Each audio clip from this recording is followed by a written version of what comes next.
Stephanie Rose is an American painter.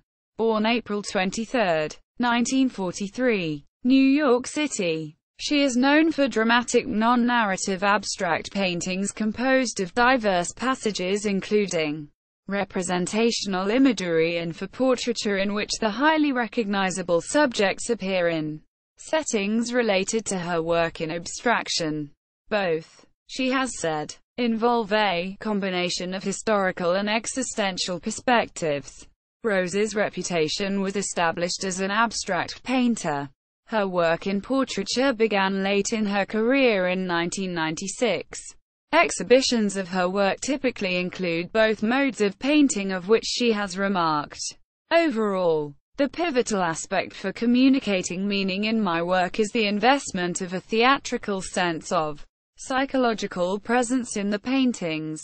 Quote, "The extraordinary art of Stephanie Rose occupies a critical place in modern, postmodern art history. Utterly original, her style affects a perfect synthesis between these two opposing philosophies of art. Content is intimately bound to form.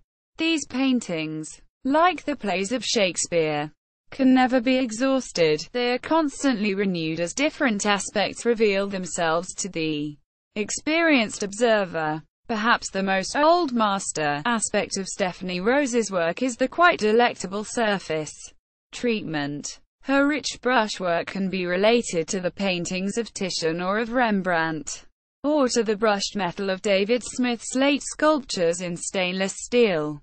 In her paintings, Stephanie Rose achieves Cezanne's proclaimed ambition. She has created a great art that is, like the art of the museums. In any museum it could hold its own against any art of the past." James K. Kettlewell, Curator Emeritus, The Hyde Collection, Glens Falls, NY. Professor Emeritus of the History of Art, Skidmore College. Background and education. Rose grew up in Manhattan, where she was graduated from the Calhoun School in 1960. She received her B.F., A., B.S., and B.A. degrees from Skidmore College in 1964. Her first and most significant mentor was David Smith, to whom she had been introduced in the early 1960s. Henry Geldzahler, whom she had known since high school, was the person most instrumental in the start of her professional career. Rose has a 43-year exhibition history with solo shows in New York at Betty Cunningham Gallery, the Dactyl Foundation for the Arts and Humanities, E.M. Donahue Gallery, Gettler Paul Gallery, Susan Caldwell Inc., the Soho Playhouse and Fiction, Non-Fiction, and elsewhere at Apple Gallery, Istanbul, Moss Chumley Gallery, Dallas, and in Chicago at Van Straten Gallery and One Illinois Exhibition Space, among others. Regionally, she has had solo exhibitions in Hudson at Nicole Fiacco Gallery, Sarah Y. Ronchler Gallery, Carrie Haddad Gallery, Studio 249 Limited, and the Hudson Opera House. A solo museum exhibition of Rose's work at the Albany Institute of History and Art titled The Eternal Return ran from August 25, 2012 through January 27, 2013. The show consisted of 25 paintings installed in 3 galleries in the museum. The exhibition catalogue includes texts by Elizabeth C. Baker, Carter Ratcliffe and James K. Kettlewell. The 2012-2013 Art in America annual guide included the show in its museum preview section, and a review by Tom Breidenbach was published in February 2013 in Art in America. Rose's paintings are included in the permanent collections of museums including the Neuberger Museum of Art, the University of Iowa Museum of Art, the Denver Art Museum, the Tang Museum, Skidmore College, the Castellani Art Museum, the Reading Public Museum and the Albany Institute of History and Art, among others. And her work is also represented internationally in numerous public collections. Exhibition catalogue texts. Reviews and articles on her work have been published with frequency in journals such as Art in America, Art Forum, Art News, Arts Magazine and Tema Celeste by noted writers including Carter Ratcliffe, Brooks Adams, John Ash, Eleanor Hartney, Eileen Miles, Marjorie Wellish, William Zimmer, Dan Cameron, Harold Hayden and Ellen Schwartz Harris, among others. And her work has been included in the Art in America International Slide Survey of Contemporary Art, 2000, 1995, 1993. Writing on Rose's work has appeared in leading newspapers in Dallas, Buffalo, Chicago, Istanbul, Hudson, New York and New York City. Rose has been awarded the 2014 Gottlieb Foundation Individual Support Grant, the Invitational Travel Grant of the U.S. Consulate General, Istanbul, Turkey, 2000, the New School for Social Research Faculty Development Fund Grant, 1991, and has twice received the Ludwig Vogelstein Foundation Grant, 1979, 1976. She has held graduate and undergraduate teaching positions at Parsons School of Design, the Pennsylvania Academy of Fine Arts, SUNY Buffalo, Bank Street College of Education, Pratt Institute and the Studio Program, Empire State College at SUNY in New York. Rose has been a visiting artist, lecturer and guest critic at the Albright Knox Art Gallery, the Brooklyn Museum, Bennington College, Bard College, Yale University School of Art, SUNY at Purchase, Skidmore College, Taylor Graduate School of Fine Art, U.S. Consulate General, Istanbul, Turkey, Altosta Chavan, La Escuela de Diseño, Dominican Republic, Syracuse University, University of Dallas, the Albany Institute of History and Art, Rhode Island School of Design, Otis Art Institute, Los Angeles, Pratt Institute and Brown University. Work, 1960s and 1970s. In the early 1960s while at Skidmore, Rose made paintings in the manner of abstract expressionism, which marks a notable early phase in the evolution of her style. On her return to New York after college in the mid-1960s, she made large-scale hard-edge abstract paintings, which by the early 1970s shifted into lyrical abstraction. Through the 1970s, Rose's paintings tended towards a romantic sort of minimalism, and were vertical, dark and monolithic, a renewed take on her earlier work of the mid-1960s. By 1980, Rose's work, though less austere, was still reductive, and while apparently formal in essence, the paintings were also invested with the theatrical sense of psychological presence. 1980s and 1990s. In 1981 Rose began to develop an iconography which, in the course of that decade, became the basis for her mature work. The paintings, composed of disparate divisions and passages, painted in characteristically quite different ways nevertheless worked in concert. She has said of those works, "I was really thinking about the fundamentally disjunctive nature of reality, both the mundane and the eidetic, as seen in sleep."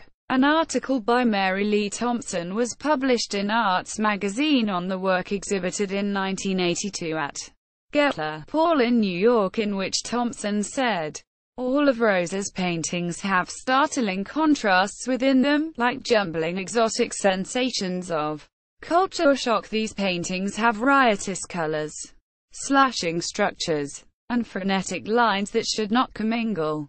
But they do. That they achieve a balance of such overwhelming energies is astonishing."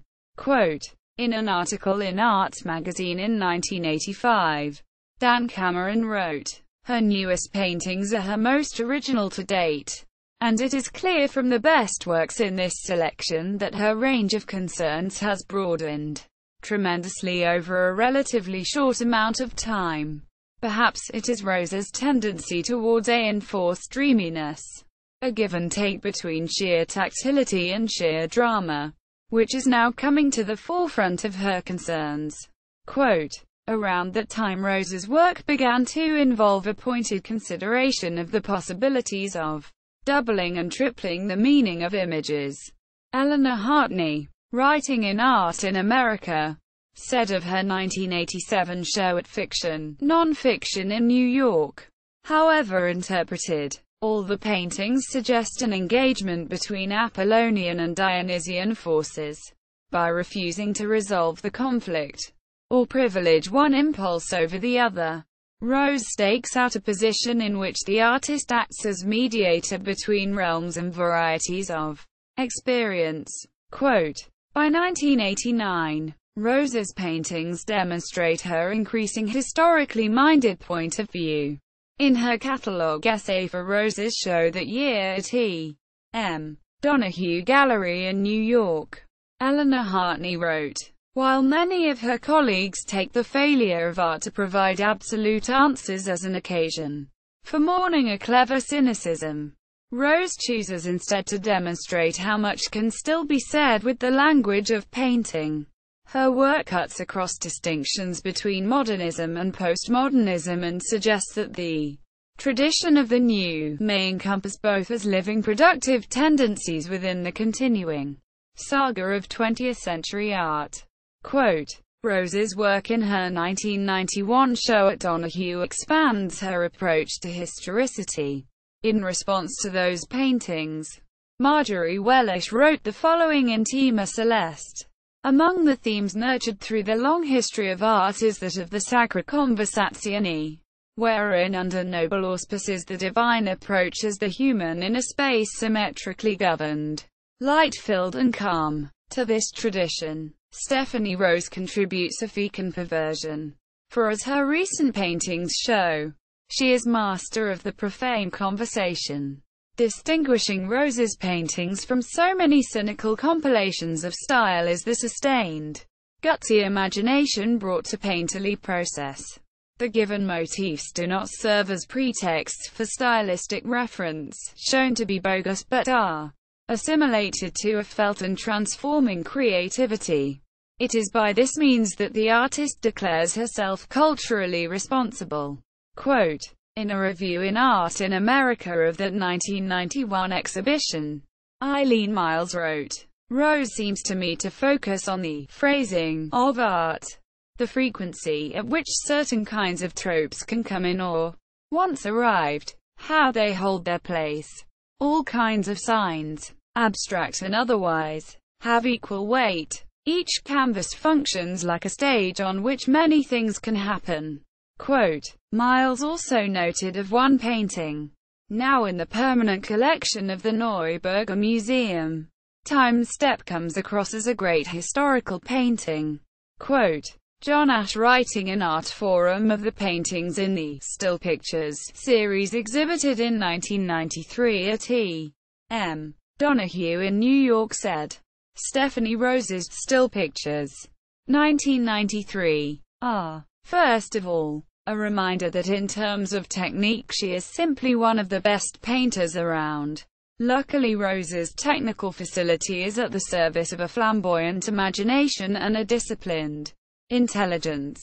Quote, Rose's work in portraiture began in 1996 and the first show of this work was installed at the Dactyl Foundation in 1999.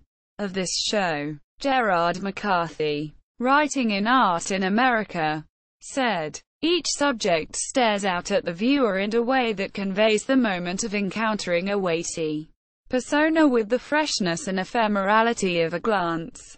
But the result is elaborately worked and structurally complex. Quote, 2000s. In the 2000s, Stephanie Rose continues her work in both abstraction and portraiture. Both modes of painting are typically included in her shows.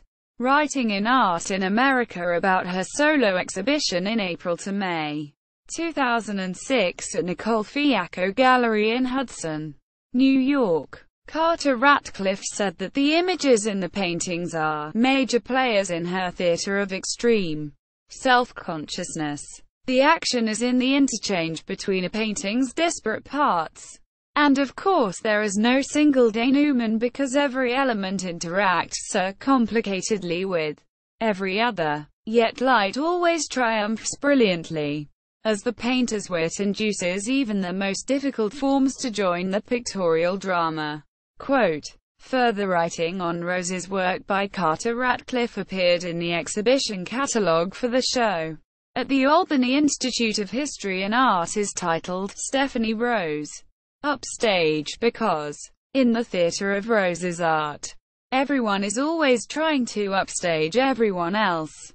Or, rather, every image tries, tirelessly, to upstage every other. This is the twist. The amazing thing. They all succeed. Quote, in addressing her painterly engagement with the historical past, Carter Ratcliffe concluded, for this is what true artists do.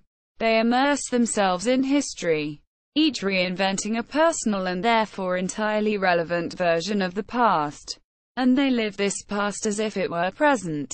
In these paintings of Rose's past and present are unified, but not on equal terms. The present wins out, and that is why these paintings are so vividly alive, now and for us, in the moment of coming face to face with them. Quote, also in the exhibition catalogue for this show Betsy Baker wrote, Rose's portraits represent just one aspect of her broader career, but in their painterly strength, pictorial and imaginative breadth, and multiple productive tensions between contemporary concerns and the past, constitute a complex and highly individual addition to this thriving contemporary genre. Quote, in Art in America, Tom Breidenbach remarked that the imagery in Rose's paintings seem to reference our ancient as well as our primitive pasts. They balance our vast cultural inheritance, including its alternately utopian and apocalyptic potentialities, with the fragile perspective of the solitary individual left to variously experience it. Many of Rose's subjects are artists themselves, which plays into the self-referential quality of these portraits. Their theatricality seems born from recognition, both ludic and sympathetic, of the extent to which each of us is an actor, or a social construct. If artifice itself appears as Rose's primary theme, it is the means by which she maintains her aesthetic encounter with the all-sustaining if elusive incidents of the genuine. Quote, Stephanie Rose website. Stephanie Rose by Tom Breidenbach. Stephanie Rose at the Dactyl Foundation.